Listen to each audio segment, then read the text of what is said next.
Let me ask you this, Nic. You know, you've been in the live business, you know, your family's been in the live business for a long time. You've seen probably every great act, you know, in the business has set foot on that Roxy stage here.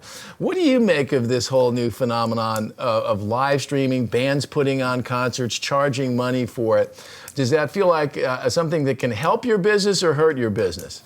I think it only helps. I think the more that we create somewhat of a farm system where we get people comfortable with performing, we get them interacting with their fans, building that relationship. Because by the time they come to the Roxy, that's a big, you know, some people might not think it's a big room, but to put 500 people in a room in Los Angeles is a lot of work. And I go back to, you know, Incubus, because obviously I had a great relationship with them, and I was there at the very beginning, and they didn't have this technology. What they had to do was go out and put tickets in people's hands and create that kind of bond and that relationship, and that's what they had to do. But today, you can sit in your living room and you can perform and you can, you know, kind of create that relationship another way. But it has to start with this one-on-one with the fan and a trust factor, and take them along. And that's how you end up coming to the Roxy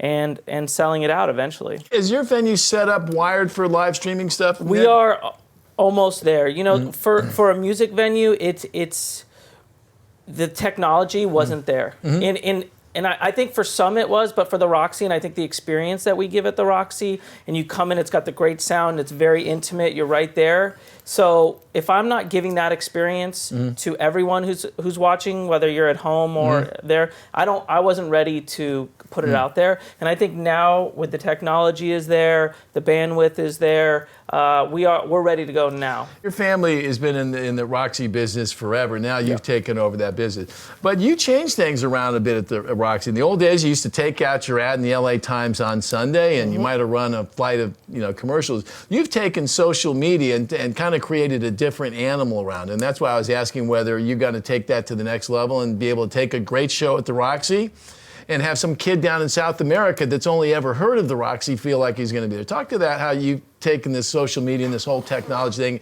to help, you know, polish up what would have been kind of the old dog, which is a venue that's been there for 40 years. And it was, when I came on, which was about 15 years ago, it was an old dog, but it was legendary, it was historic, all these words that to my younger brother don't matter. But to the older people, it was everything. You know, it was like, oh my God, the Roxy. And I'm trying to tell my little brother, Oscar, that Neil Young was opening night. And he's like, who's Neil Young? So sometimes when you come into a business that's already going, it's hard to make really big changes right away. So I had to kind of ride the train a little bit. But then we had an opening where the Strip kind of had lost touch with the LA music scene. The Roxy had lost touch with musicians and fans. And so social kind of came at the same time, and we were able to start listening, which is something we never did at the Roxy. We were just broadcasting, telling the fans what to do, what they can't do, telling the bands what they can and can't do.